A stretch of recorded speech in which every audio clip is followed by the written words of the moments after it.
But This is I'm going to go ahead. I noticed that the password wasn't in the email, by the way. So At the very bottom of the email, we put in all the password information at the bottom. Maybe they should put it at the top, but all throughout the next 10 days, the password will be the same. The same Temple Beth password. Okay. Yeah. Well, I shouldn't say that. All right. So why don't we go ahead and get started? So yeah, for the past year, I have been, myself and several of the clergy have been dreaming up this tour of the South. And it started with connecting with the ISJL, and they do amazing work through, I think it's 13 states you cover. Really being an amazing resource, which they'll dive into with you guys. But unfortunately, you know, with the times, we weren't able to do the trip after all the streaming, but fortunately, we could create a virtual journey. And thank you so much, Nora, for helping me with this. She helped make several of the connections. And before I go on, and I'm going to let Nora introduce herself. She is the Director of Heritage and Interpretation at the ISJL. I just want to you, Michelle, and I know you already know this, just say how lovely it has been working with Nora. She has been so attentive and helpful and knowledgeable, and I'm sure you guys already know this, but you are fortunate to have each other. So I just had to say that. So I appreciate your saying that in front of this entire group. So I hope we'll be joining Nora in a year on this wonderful trip. Yes. So with that, Nora, if you'll just share a little bit about yourself and then you'll introduce Michelle. Sure. Hi, everyone. It's wonderful to meet you under slightly different circumstances than I was hoping to meet you yesterday, but have no doubt that we will in person at some point. As Leah said, I'm the Director of Heritage and Interpretation at the Institute of Southern Jewish Life in Jackson, Mississippi, which is where I'm calling you from right now. And Michelle is going to talk sort of in a little bit more detail about our organization and the kinds of work that we do within sort of the overall structure of the Institute of Southern Jewish Life. I work on all kinds of different public programs telling the story of Jews in the American South. So a huge part of that is our Southern Jewish Heritage Tour program, where we plan trips for groups like yours throughout the South, but then also do a number of other sort of historic preservation and public history programs to tell the story of Jews in the South as sort of a part of Southern history and as a part of sort of the broader American and American Jewish experience. So I'm really excited to be with all of you throughout these virtual 10 days and then with you in person whenever that happens. So I'm thrilled to introduce Michelle Schipper, who's the CEO of the Institute of Southern Jewish Life. She's a native of Jackson, Mississippi. She's had a really long career with Jewish organizations in Los Angeles and in the Southwest. And then she returned home to Jackson in 2007 to join the ISJL team as COO. And in 2018, she succeeded the founder of the ISJL as the next CEO. So she's been our CEO for a little over 2 years. Michelle Schipper. Thanks, Nora. And yes, Leah, I am incredibly proud of Nora. So again, it always is nice to hear that. And because part of my intro is about my LA connection, let's just get that out of the way. As a young 20-something, I decided I needed to get out of the Deep South, and I'll tell my story, the early days, when I talk a little bit more about Beth Israel Congregation.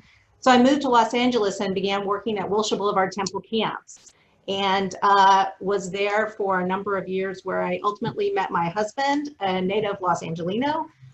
So we began our family out there, and was also with the JCCs for a number of years when there was a 6 JCCs in the greater Los Angeles area.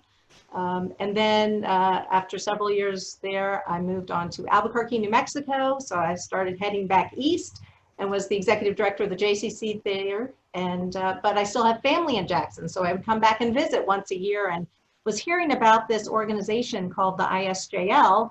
And lo and behold, it was just a Basharic moment that I was able to move back with my family in 2007. So you can go home again, and we've been living back here in Jackson ever since. So really a pleasure to be with you, and I look forward to the day where you will be able to really enjoy your full Southern Jewish Heritage trip that Nora has really put together with you and the congregational leadership. So Leah, if I could, would you turn over share screen? Can I do Yes, that? absolutely. I'll make you a co-host, A co-host. Okay. and that should be the trick. Okie doke. Here we go. So one of the, let's see, here we are. Okay, are we sharing screen? Yes. Great. So our mission is to support, connect, and celebrate Jewish life in the South. And what does that really look like? And that is meeting Jewish communities where they are with what they need. So here is just a map. So you can physically see what our territory looks like. It's a 13-state southern region from Texas, Oklahoma on the west to Virginia and the Carolinas on the east. You'll see that our legend kind of covers half of Florida. We really only work through the panhandle of Florida because, as you can imagine, South Florida is really not our southern story. It's sort of like New York South.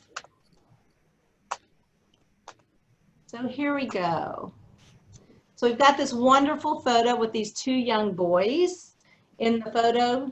And do you believe these two children deserve an excellent Jewish education? So do we. So what does that mean? Well, we provide a religious school educational curriculum. No matter the size of the school, no matter what denomination. So we are not affiliated with a movement. We work with Reform, Conservative, Reconstructionist, Orthodox, and unaffiliated congregations. So we have a fully scripted curriculum. So those two boys that you saw live in Greenwood, Mississippi. They are the only two Jewish kids in their community. So we believe they deserve a great Jewish education, just like the 500 students at Temple Emmanuel in Dallas that we work with. So we connect kids through our fully scripted curriculum that a novice teacher can teach or a professional teacher can teach. And on any given Sunday, we have 4,000 students across a 13-state region that are part of this religious school education curriculum. It was written because many of our smaller community partners have no professional Jewish clergy on site. And so, but everyone has the responsibility in whatever Jewish community they live in to educate their Jewish children. So that is why we created this fully scripted curriculum. And what brings it to life, especially in those communities where they don't have a full-time rabbi or full-time Jewish educator, and that is our education fellows. So we bring recent college grads to Jackson, Mississippi for a 2-year intensive fellowship where they become experts in their curriculum. And as you can imagine, we choose folks who come down here who are Jewish camping kids. Ignore the word kids, Nora. They're young professionals, and they go directly into these communities. So they travel to their communities that they're responsible for. So if it's in a community where there is no full-time clergy, they are leading services, they are leading Torah study, they are helping out and bringing Jewish life into their community.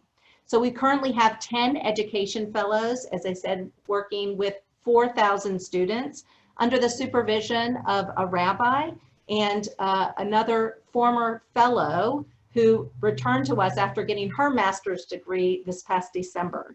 So we have 55 of these former fellows who are scattered across the country, many of whom are rabbis, whether they went to Jewish Theological Seminary, whether they went to Hebrew Union College, or became educators, got their master's in Jewish education, etc.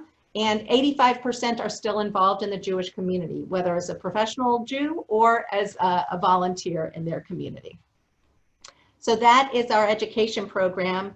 One of the components is that we have an annual conference where we bring people together to Jackson, Mississippi, so they can learn how to use our program and be ready to teach come August when our schools start. And this year, for the very first time, thanks to COVID-19, we are having a virtual conference. So we are working on those details today, and I believe we will have more participation because everybody should be able to call in from their screen. Let's see. I'm going to go back.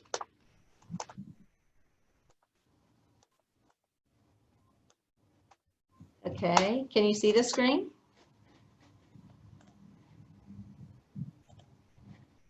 You could see the screen, but somehow my PowerPoint has stopped working. Hold on one second.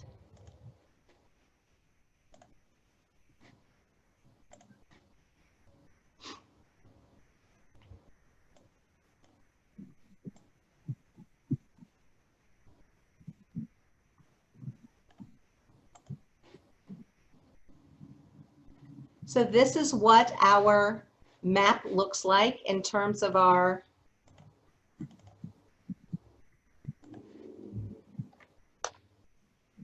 current education partners. You'll see that we're working with 50 Reformed congregations, 15 conservative, 5 independent, 1 Orthodox, and 1 Reconstructionist this year. So tell me in this photo, who is the bar mitzvah boy? Shout it out. Anyone? On the left?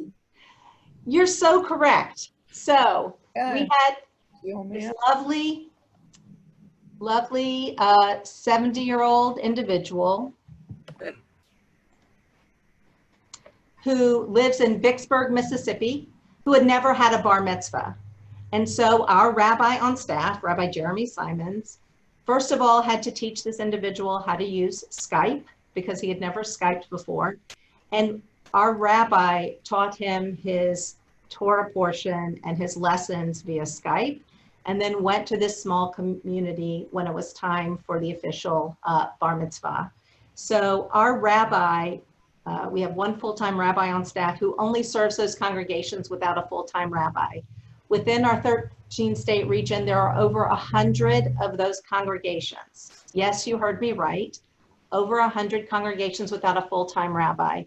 So 1 person on our staff cannot possibly accommodate all those congregations. There's only 52 weeks in the year, and we don't want to burn out our rabbi. So we put our rabbi on the road 2 to 3 weekends a month. So they do a full Shabbat weekend. And in some communities where they only do a Friday night service, the rabbi may hit the road on Saturday to get to another community 2 or 3 hours away so they can do Torah study, Havdalah. If there's religious school on Sunday morning, if those congregations still have a religious school, the rabbi will help with religious school. So we also send out a weekly Taste of Torah, which is like a sermon that many of our congregations use for their lay-led services when our rabbi cannot be there. And we also have a program called Rabbis on the Road, where we have rabbis, various clergy members, who will give a weekend a year or a weekend a semester to come down south to serve our communities. So we have had rabbis from Temple Emmanuel, New York, and Central Synagogue in New York, who have sent 4 and 5 of their clergy down to do these visits.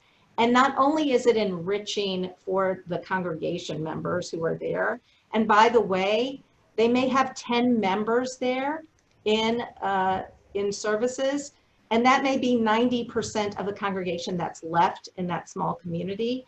But the rabbis who come serve get so much of a wonderful feeling, because again, these folks are keeping their Judaism alive wherever they are. So that is our rabbinical program. Then we have our community engagement program. One moment, please.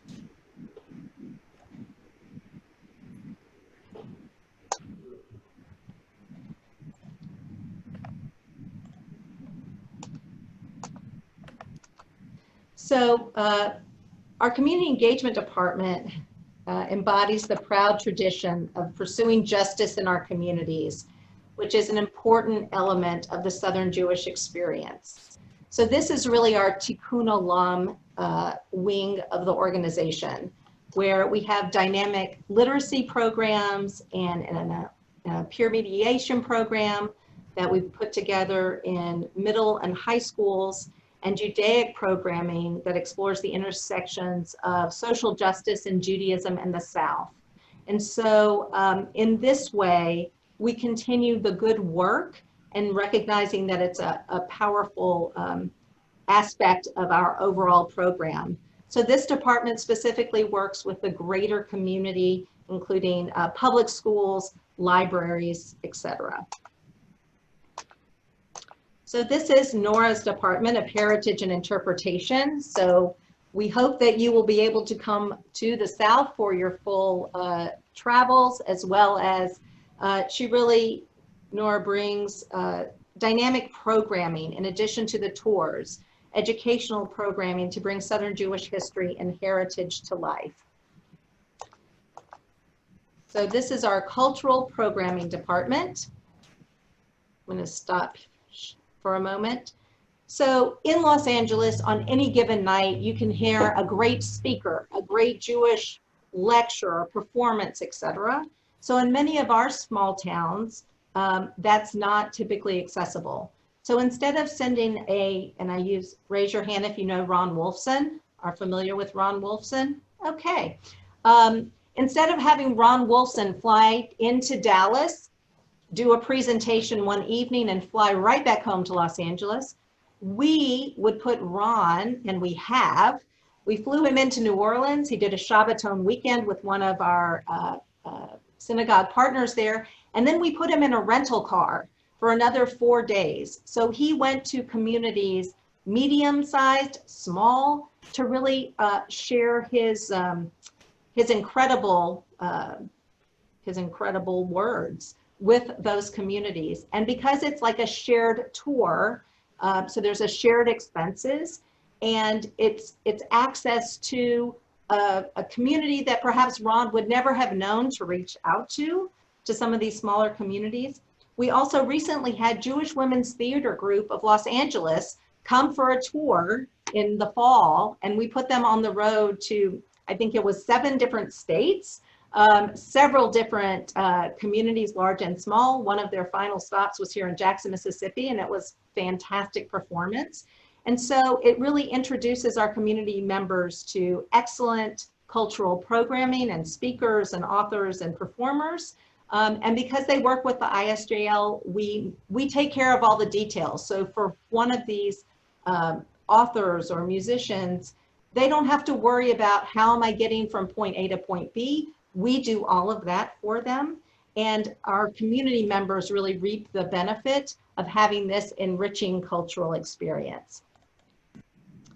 So now we are heading to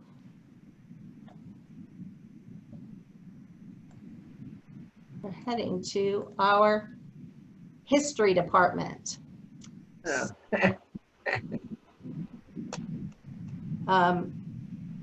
Many of you may be familiar with Bill Aaron. He came down to do a photography exhibit in the late 80s, early 90s, and it turned into what we call our Bagels and Grits exhibit. And this is one of those photos. So I'll tell you a little bit about the history. So, Jews have lived in the South since the late 17th century, and that was mostly in Charleston, as you know. But there have been Jews in Mississippi, Jewish community in Mississippi, since the 1800s. And so what we have on our website, which I apologize, was that, let's see, who mentioned that? Bob, I believe it was you, who said you had gone to a website where they had all the histories of communities. Well, that, I believe, was the ISJL website. So what our historians have done, so it's isjl.org, what our historians over time have done is write the histories of every Jewish community that exists today or ever existed. And it's listed by state, and then you drop down, the drop down goes from community to community. So, and then we document all of these stories, and we also share oral histories. So we're going to hold one moment, and I'm hoping that I will be able to pull this up in 1 second. Let's see.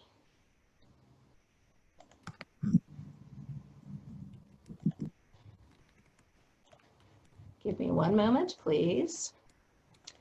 What I'm about to share is a bit of a clip from Leon and Mimi Tubin talking about getting kosher meat in Brenham, Texas.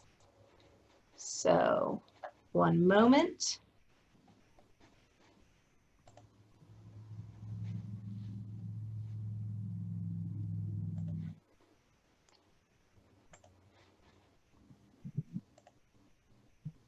When I was a kid in the 30s, I remember my mother used to go to the train at 2 o'clock in the morning to get chickens and meat that was sent from a sister in Houston. And could you hear that, everybody? Say yes if you can hear that, if you could hear that. Yes. Great. they'd put it on ice and come in, and she would have to soak it and salt it to make it kosher, and she would put it on the drain board. Well, you'd have an ice box with regular ice they would deliver every day, but you didn't have any regular freezers. Well, it must have been after the war in 1946, they built a locker in Brenham that you could rent, and you could have frozen food kept there. Oh, well, that made a big difference. That means she would kill 100 chickens in the backyard. They'd kill some turkeys in the fall. They'd kill some geese, and they'd put them away, and she had 2 or 3 lockers. And then when I got out of the Army, I started going in, and I bought 4 steers, and I'd have them on feed for 60 days.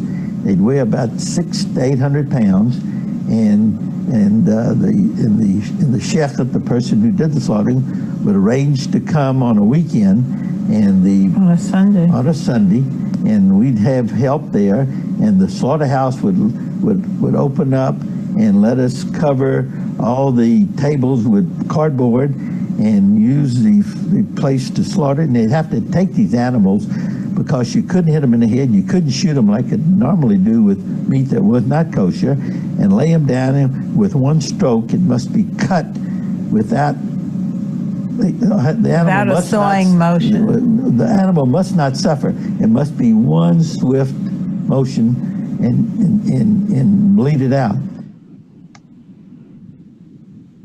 I'm Gerald Mansback.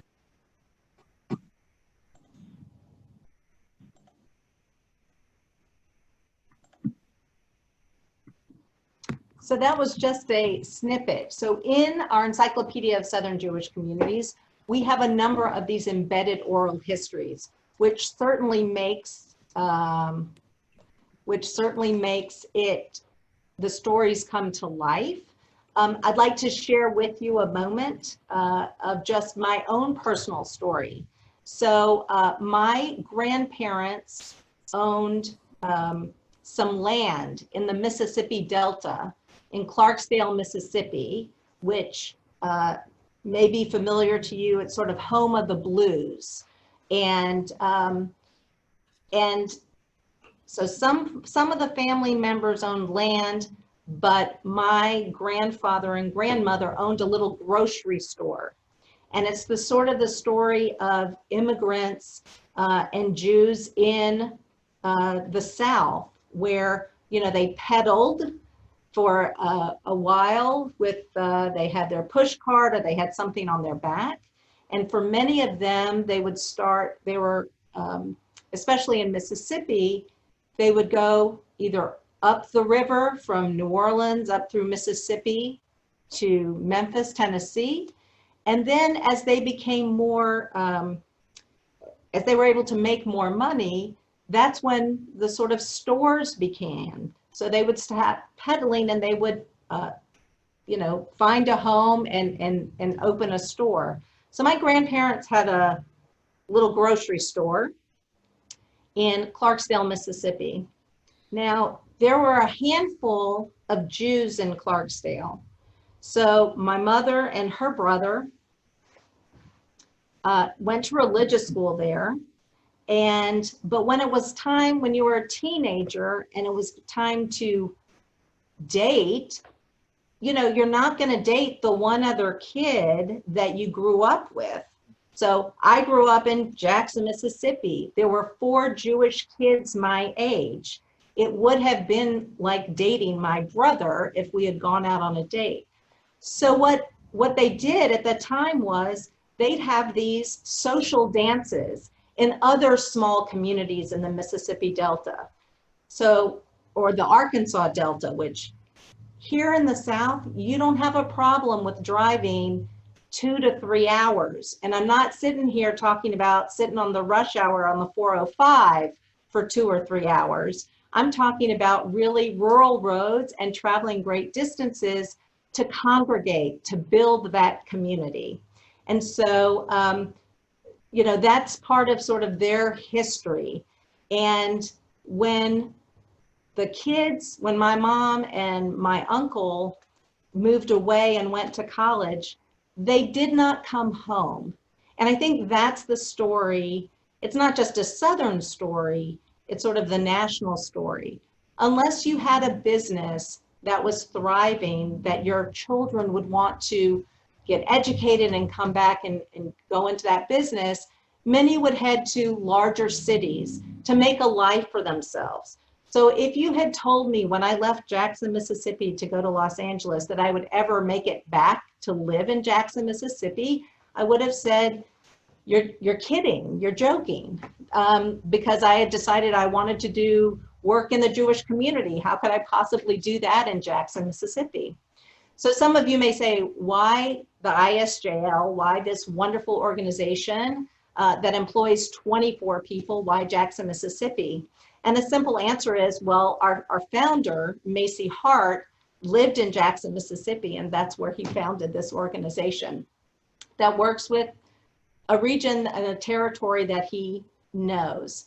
So I want to give, Leah had suggested this great video. The ISJL just turned 20 this year, and we have a little bit of a video, and you'll see what some of our partner congregations look like and what some of the partnerships are. So hold on one moment. There we go.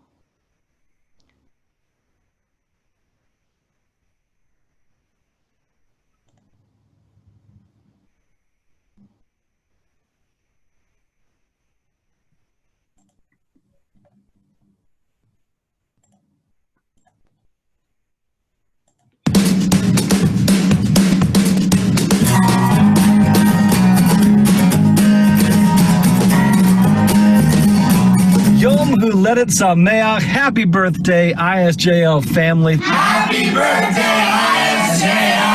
Happy 20th birthday, ISJL. Happy birthday, ISJL. Happy birthday, ISJL. Happy birthday, ISJL. Mazal Tov, Instituto del Vida Judea. Mazal Tov, Bezahin 20 Jahre. Happy 20th birthday, ISJL. Happy 20th birthday, ISJL. Happy 20th birthday, ISJL. Happy birthday, ISJL from Longview, Texas. Happy 20th, Mazal Tov from Israel. Happy 20th birthday, ISJL. Happy 20th birthday, ISJL. I'm Peter Mayer, always proud to speak for and support ISJL. Happy 20th birthday. Happy 20th birthday, ISJL. Happy birthday,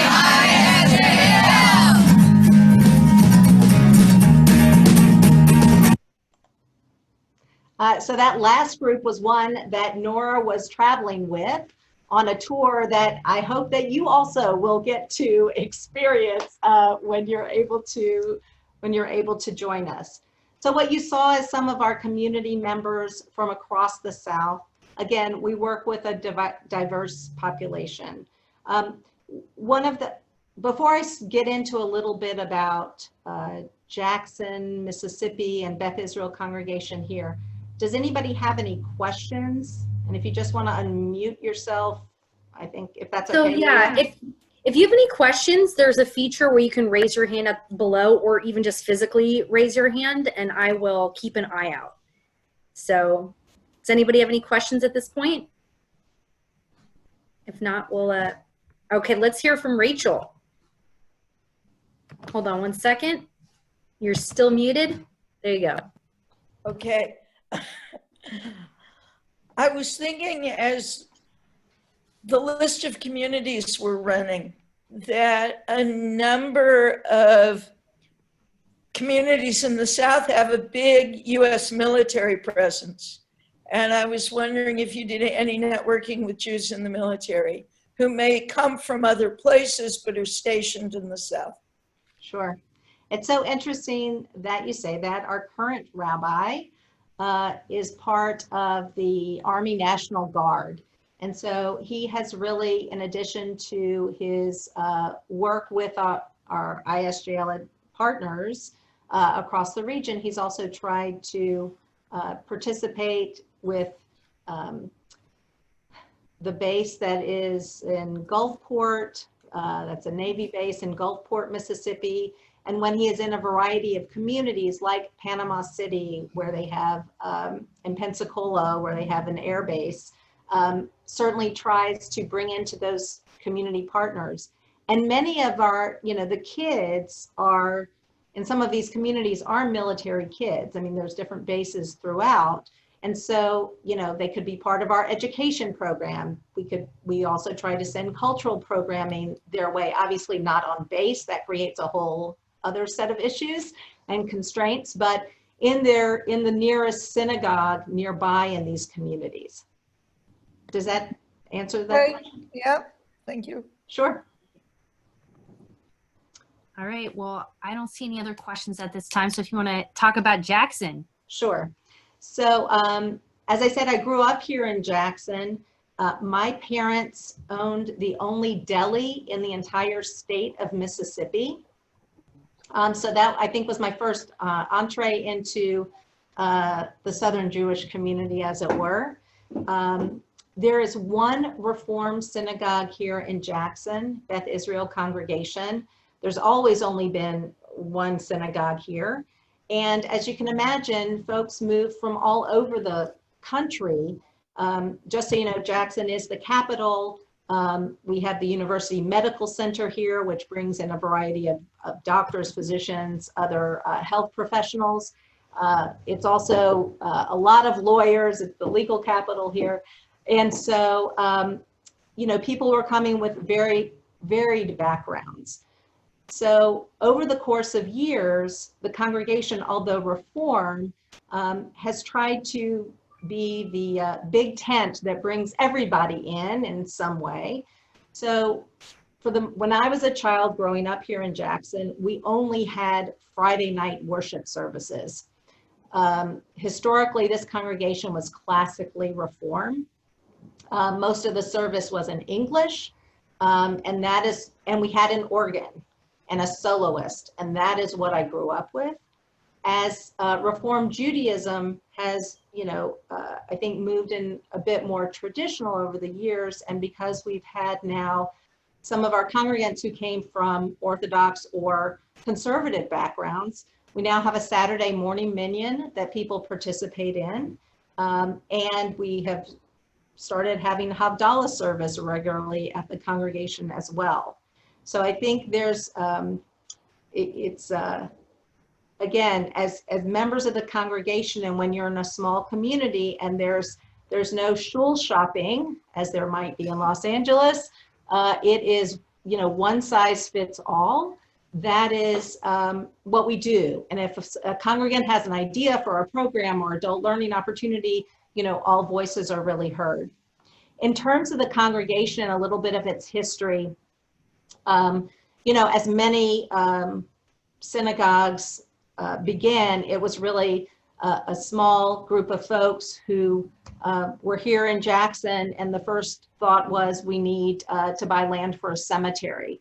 And so that was the first thing that took place here in Jackson, Mississippi. The cemetery is still in the same place as it was when it was formed in 1860. So our congregation is almost 160 years old. We are not the oldest congregation in the state. Natchez, Mississippi and Vicksburg, Mississippi were formed in the 1840s. So we have a long history in the South of congregations that have been here long time. The congregation originally started, and it was Orthodox because that's what people came with, and they were trying to figure out, how are we going to get kosher meat back in the day. I think at one point along the way in the history, a rabbi, they were finally able to get a rabbi who brought more Reformed traditions. This is probably early 1900s. And so the congregation became a Reformed congregation. Over the course of years, there were times where they could not recruit a rabbi. And having been on the search committee a few years ago here in Jackson, if someone wants to go to a larger city, let's say Jack, since you're in New Orleans, as opposed to Jackson, Mississippi, they may say, New Orleans sounds a little bit more interesting or has more to offer. So I think that's kind of a national issue of, some of the smaller congregations recruiting rabbis. But over the course of time, we've been fortunate to have rabbis many of whom have recently been ordained from Hebrew Union College. And so we actually just have a new rabbi who's been with us now almost a year. He was recently ordained last summer. So Beth Israel has an interesting history, and certainly during the civil rights era, we had a rabbi at the time, Rabbi Perry Nussbaum, who was a Canadian, had been around at a lot of congregations, and his colleagues had said to him, he was in his 60s when he came to Jackson, Mississippi, and his colleagues said, oh, it's slow paced, you'll be able to, sip your mint julep, and you'll really just have an easy breezy time before retirement. And he came down right around the time of Brown versus Board of Education, and civil rights began. And he was an outspoken advocate for civil rights and was very much against segregation, where the Jackson Jewish community, some of whom were supportive of the rabbi, and some of whom were concerned that as white Jews, they had been able to blend in with their community, and felt like the rabbi was making a bit of a too much of a ruckus, as we might say down here. So it was a turbulent time when the Freedom Rides began, and obviously many Northern Jewish kids came down. Their rabbis from across the country contacted, and so many of these Freedom Riders were thrown in jail. And Rabbi Nussbaum was contacted by clergy from around the country that said, could you please go? We need to know what's happening with these kids. Are they okay? Their parents want to know. So he went to the Mississippi State Penitentiary at Parchman, and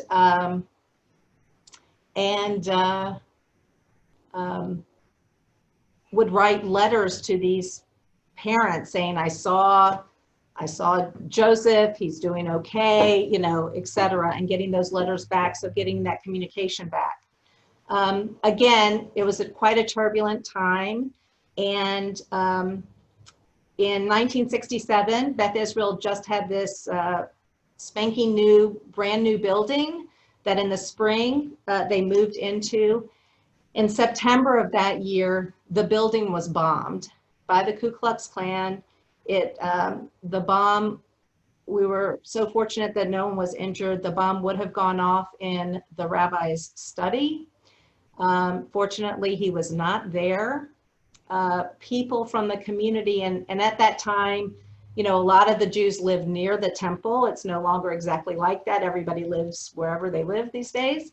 But, you know, and everybody just went rushing. And that was, in some respects, this call to action from the Jackson community, because white clergy members had not necessarily, and I say not necessarily, not everyone, but many had not been supportive or helpful because Black churches had been bombed for years.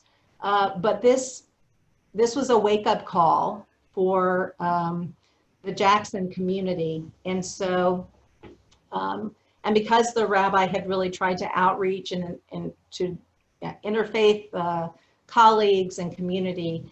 And so that was sort of a turning point in Jackson of having even the congregants be more reaching out towards the greater community and not to be so insular. I think somebody had mentioned, Jack, you were from Meridian, correct? Yes. Okay, so also similar, it may have been the same guys or friends of in the Klan who attempted to bomb the Meridian Temple. Well, they actually pulled it off. It was a guy named Terrence from the KKK, and he was successful with planting dynamite in '68, I believe, at the synagogue in Meridian, and did extensive damage. Then he and a woman went to Meyer Davidson's home and tried to plant a bomb there. The FBI, I believe, had tipped off the police. The house was staked out. Meyer and his family were elsewhere, but there was a big shootout. The woman was killed. At least one of the police officers, at least, was shot a number of times. And Terrence was ultimately caught, convicted, served a number of years of parchment, was born again, got out, and I think at some point did talks around the state trying to atone for what he had done. Nora, I'm going to put you on the spot. There's an excellent book about that, both the Jackson and Meridian folks. Do you recall off the top of your head? If not, was that? I see the cover. I cannot come up with the name of the book, but is it like specifically about the bombings in both Jackson and Meridian? Yes. I don't have it off the top of my head, but I can find it momentarily as you continue talking. Okay. So thank you. Somebody wrote, what is the size of the congregation and the number of families? So when I grew up here, there was always about 200 family units, and today it's just under 200 family units. When I moved back to Jackson in 2007, the religious school had about 65 kids. They were very happy to see me with my 3 kids to come to town.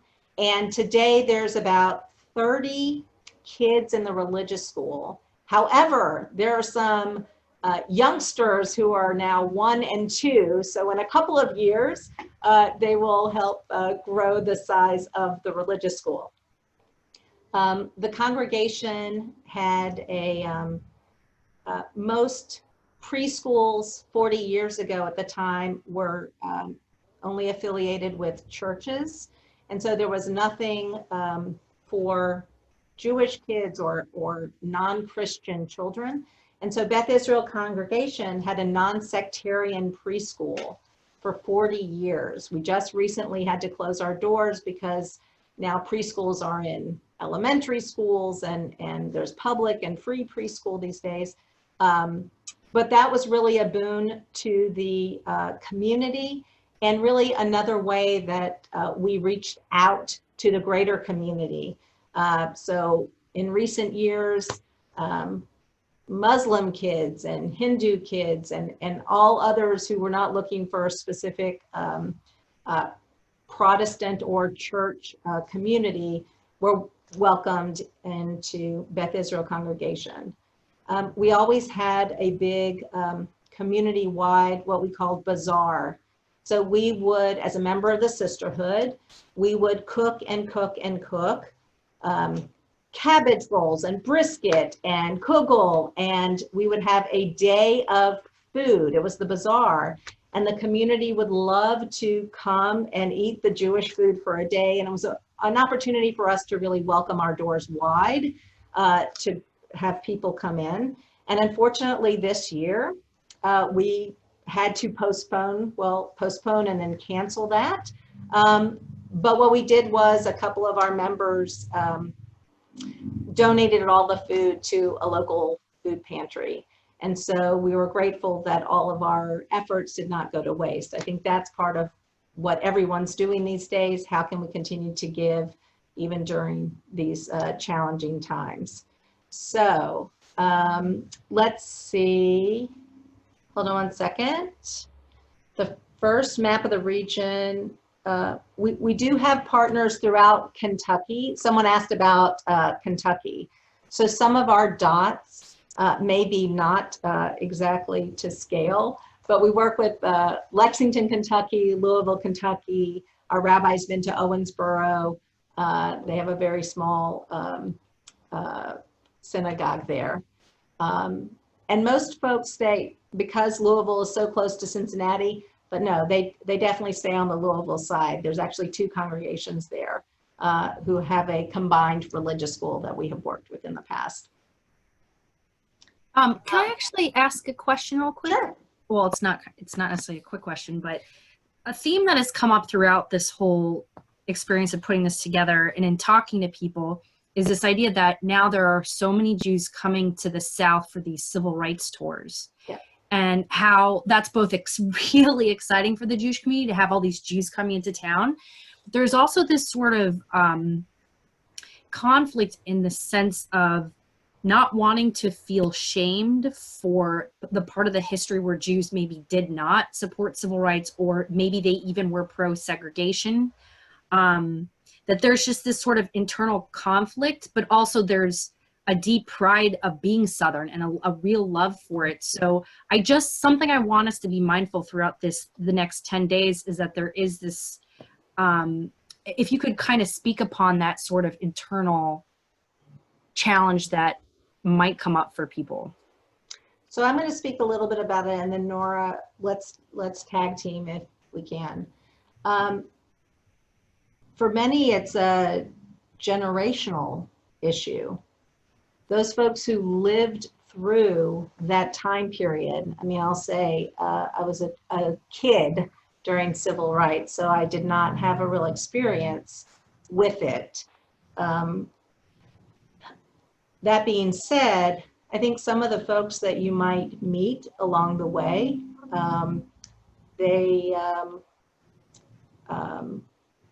sometimes it's hard to face your history because you dealt with it however you did going through it. And now with hindsight, and you can look back 50 years, you can acknowledge that there were definitely mistakes made and very large errors in judgment. So I think it's something hard to wrestle with. I think what we always say to people coming south is, which anyone would do, respect who's speaking to you, respect whose house of worship you are in, and there will always be some debrief afterwards, especially with Nora being on the trip. But I think even spending time with Nora and having some of the conversations that we're having today over the time as she's created these tours, look, can you ever imagine having, let me rephrase that. I could never imagine that there would be as many museums dedicated to the memory of those who lost their lives during civil rights, or having a civil rights museum in Atlanta and Montgomery and Birmingham, and just really telling the story. So I think it's facilitated conversations. My dad is, bless him, 93 years old, and it's been an opportunity to talk to him about sort of his experiences during that time period. So Nora, I'm passing it to you. Yeah, absolutely. I think that this is sort of has become one of the key questions of the Southern Jewish Heritage Trail program, and it's something that I always try to make sure that all of our groups are confronting and addressing and wrestling with. And it is not easy, nor should it be. And I think that it's important to understand sort of the history of Jews in the South, that sort of white Jews arrived in the South and were confronted with a culture that was really divided along the color line. And so white Jews received all the privileges of whiteness in the South, and participated in all of the same sort of social and political structures that other white folks in the South did. And so that sort of impacted the way that Jews in the South felt about Jim Crow, felt about segregation, felt about the civil rights movement. And so it's important to know that, you know, Jews have been and continue to be at a variety of places along a spectrum of politics and of, you know, feelings about Black civil rights. And so that certainly plays a role. And so, you know, I think that a lot of what you'll be learning over these next 10 days, and especially once we're on the ground really, is that, you know, this is very much in living memory. And so there are folks whose parents or who themselves were not supportive of the civil rights movement at the time and who continue to reckon with that in the present, and feel a variety of ways about it. Something that I'll add to sort of echo what Michelle said is that my background is really as a public historian, and so thinking about sort of collective memory and identity. And something that I really, really love about the South, as the place that I now call home, is that I think the South, more than any other region in the United States, is really reckoning with this history of racial terror, of segregation, of Jim Crow, of the civil rights movement at a far deeper and more complicated level than anywhere else. The National Memorial for Peace and Justice, commonly known as the Lynching Memorial, is in Montgomery, Alabama. It's not in New York. And so, you know, there's a reason for that has to do with the South's history, but also that really this sort of reckoning with this history is happening in really amazing and active and engaging ways here in the South. And that's something that hopefully you'll hear about throughout these 10 days. And then also we'll for sure really see really clearly when you're down here. That's hopefully great. That answers that in part. I could talk about it for hours. Absolutely. Michelle, was there anything else you wanted to say, or should we open it up for questions? Why don't we go ahead and open it up for questions? All right. If you have a question, if you'll just raise your hand and scroll through. All right. So let's start with Dr. Barbara. Hi. Hi. I actually typed it out in the chat, but when I was in Baton Rouge many years ago for my sister's Ufruf, she was working down there. They had services on Friday night, but not Saturday. Yeah. Obviously, it was a Reform shul. I was just curious, now you have a Saturday morning minyan. Do you read Torah on Friday night and Saturday, or only on Saturday? We read Torah on Friday night and Saturday. And I think the reason being is that the idea that people were, we have more of a crowd on Friday night, and we want to make sure that folks can hear Torah and participate in the reading of the Torah. So today we still do Friday and Saturday. And this past Shabbat, we just had a virtual bat mitzvah where Torah was read. So thank you. Thanks. All right, let's hear from Jack. Yeah, two things. One is a lot of the Jews in Mississippi, Louisiana came here post-Civil War. So when people from around the country think of were the Jews in this part of the country locked into that sentimental attachment to the Confederacy, well, a lot of the families came here after the Civil War. And so they didn't have that Confederate flag, sentimentality that people may associate with certain contingencies in the Southeast. And then the second thing I say is the Jews were not necessarily getting the same privilege as other white people in Mississippi, Louisiana socially. they were excluded from social clubs, say in New Orleans, even as late as the 70s. When I came to New Orleans, it was still an issue if you were Jewish in terms of whether you were going to be accepted as into some of the business and social clubs in the New Orleans area. So a couple of things. One, yes, this something similar. There's a Jackson Country Club that did not accept Jews for a number of years. So that is true on that end. There were definitely, I do want to just share a different perspective. I mean, there were some Jews who were here even as early as the Civil War days. And, you know, there are still some vestiges of that time period. Natchez Pilgrimage is a time where folks, every spring, where people dress in period dresses of the plantation era and open their plantation homes for these tours. So I think there's the Natchez community is wrestling with this, if this is something that will remain. And Nora, you may want to weigh in about that, because we actually own the historic synagogue of Natchez, Mississippi, B'nai Israel. We are working to get it restored to its original glory, to really be a open community and cultural center in the Natchez community. But Nora, I don't know if you want to speak to that a little bit. Yeah, absolutely. It's definitely accurate that many Jews arrived in the South in the later 19th century, post-Civil War, but there were also really significant Jewish communities throughout the South as early as the 17th century, and in Mississippi as early as sort of the early 19th century. Jews have been in Natchez for, I believe, almost 200 years at this point. And so there really were really significant Jewish populations throughout Mississippi, Louisiana, throughout the Deep South, pre-Civil War. And so, you know, a lot of that same sort of baggage of glorification of the Old South exists in the Jewish community as well as outside of it. And that's, I mean, something that we need to reckon with as a nation, for sure. So I would push back on that a little bit, although there are certainly sort of waves of migration that happen throughout the United States and in the South as well.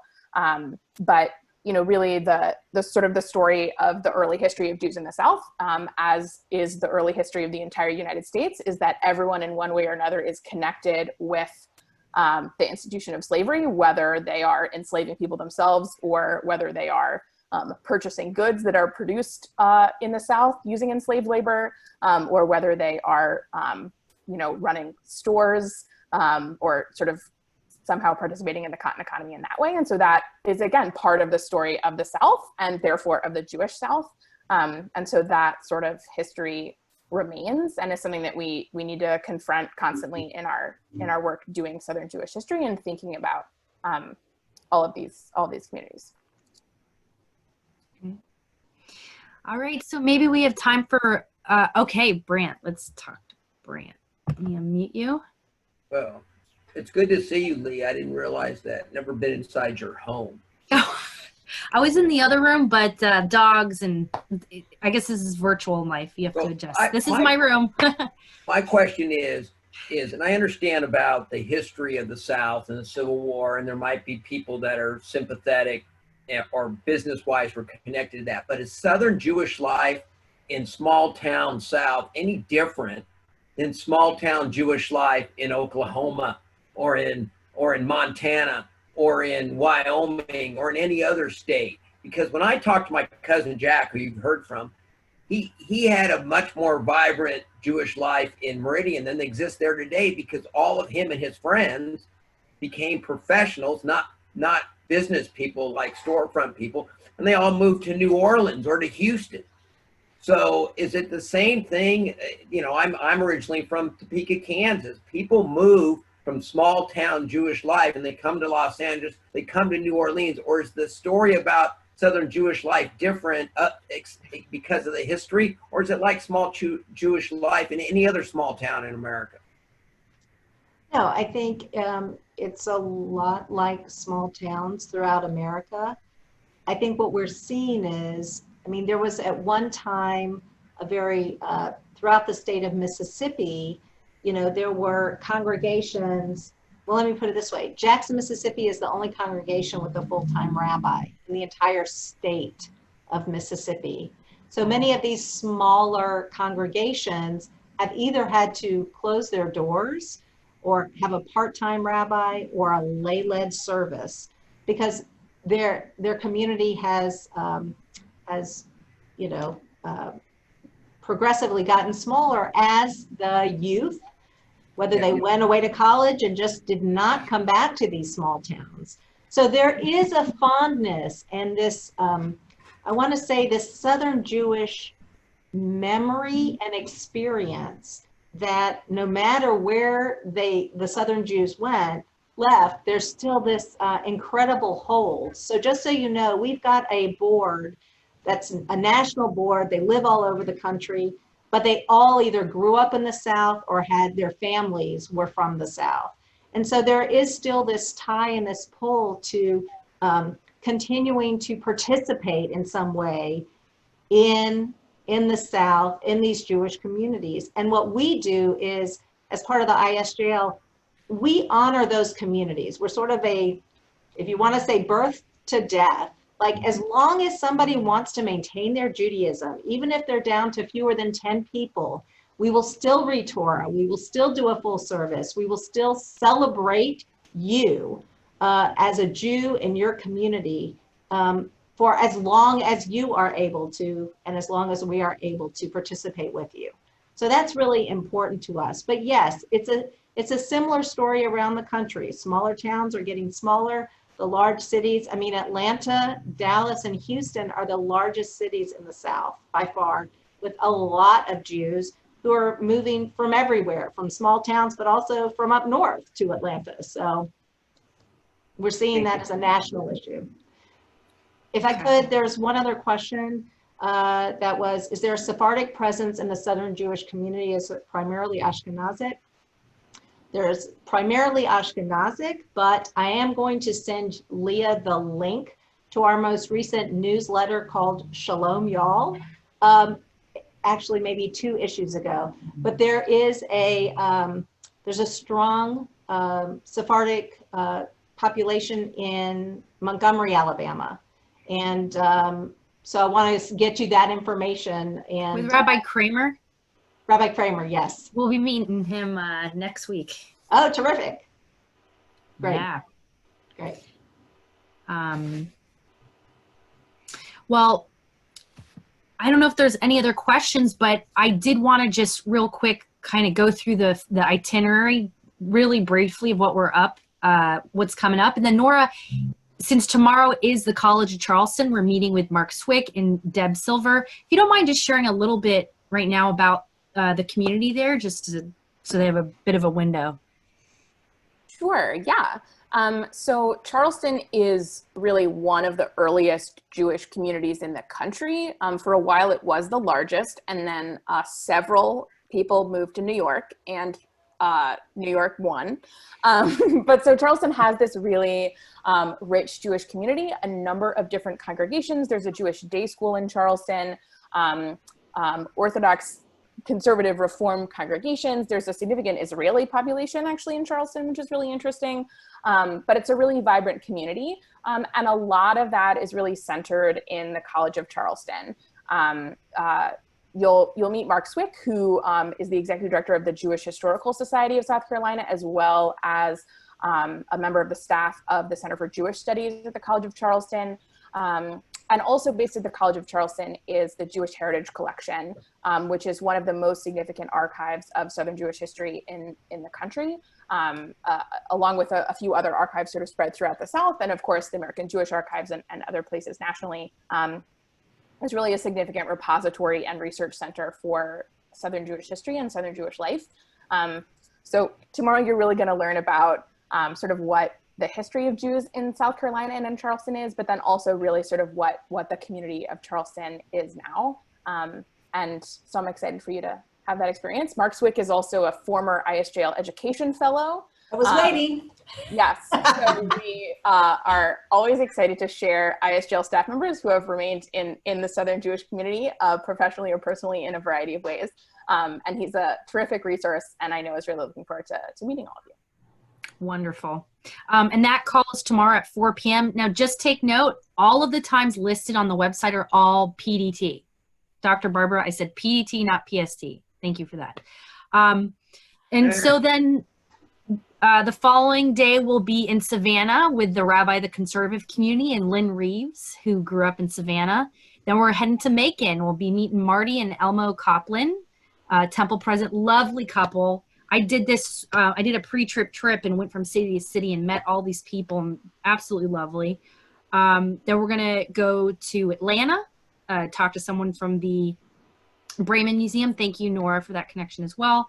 And then we're gonna have a post-film discussion on Sunday at 4 p.m. It's usually 7:30, but it's 4 p.m. on fried green tomatoes. And we had the most wonderful Zoom call today with two women from Columbia, South Carolina, who created it. It's called Kugels and Collards. It's going to be a fun conversation. And potentially the owner of Hyman Seafood is going to be on the call from Charleston. Then we're going to be going to Birmingham.